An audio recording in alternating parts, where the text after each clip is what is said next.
কেন্দ্রীয় সরকার সারা দেশে নাগরিকত্ব সংশোধনী আইন অর্থাৎ সিএএ বাস্তবায়নে ইতিমধ্যে বিজ্ঞপ্তি জারি করেছে। প্রতিবেশী রাষ্ট্রের নাগরিকদের আবেদনের ভিত্তিতে ভারতীয় নাগরিকত্ব দেওয়া হলে জাতি জনগণনা পরিবর্তন হয়ে যাবে।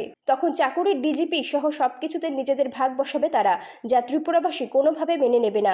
তাই আগামীকাল প্রদেশ কংগ্রেসের উদ্যোগে সিএএ বিরোধিতা করে মুখ্য সচিবের কাছে ডেপুটেশন দেওয়া হবে। আজ সাংবাদিক সম্মেলনে এমনটাই জানিয়েছেন বিধায়ক সুদীপ রায় বর্মন। এই দিন তিনি বলেন, শুধুমাত্র ভোটে জেতার জন্য সরকার সারা দেশে সিএএ বাস্তবায়ন করেছে।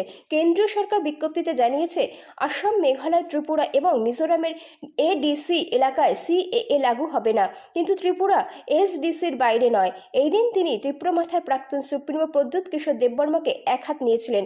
তার কটাক্ষ, রাজ্যের প্রধান বিরোধী দল ত্রিপুরামাথার প্রাক্তন সুপ্রিমো প্রদ্যুৎ কিশোর দেববর্মা সিএএ বাস্তবায়নে তীব্র বিরোধিতা করেছিলেন।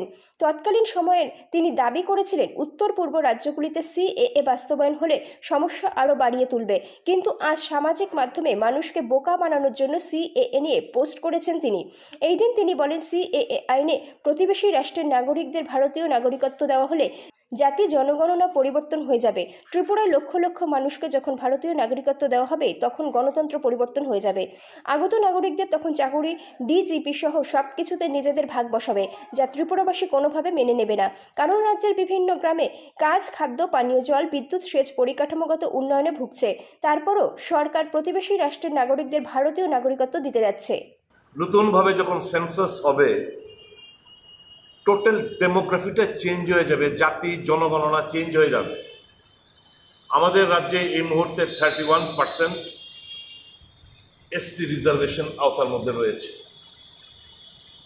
স্বাভাবিকভাবেই যখন বাঙালি হিন্দুরা লক্ষ লক্ষ লোক যখন তাদেরকে নাগরিকত্ব দেওয়া হবে, proportionate রেশিওতে ST population will come down, decrease. The reservation status obviously is going to change. তার মানে অর্থাৎ এই ডেমোগ্রাফিক টোটাল জিনিসটা চেঞ্জ হতে বাধ্য।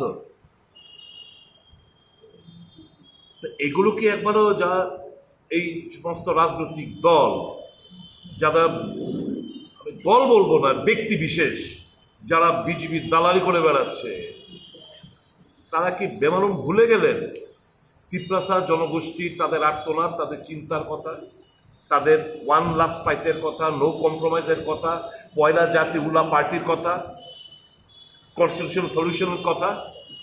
এটা তো কনস্টিটিউশন সলিউশন না, এটা তো ধর্মীয় সংখ্যালঘুদের নাগরিকত্ব প্রদান করছে ফরেন কান্ট্রিজদের, এবং তার মধ্যে সিডনিশিপের মধ্যে যারা born and brought up in Tripura or Bengal or in anywhere in the country, তাদের নাগরিকত্ব আর আমাদের নাগরিকত্বের মধ্যে কোনো ডিফারেন্স থাকছে না।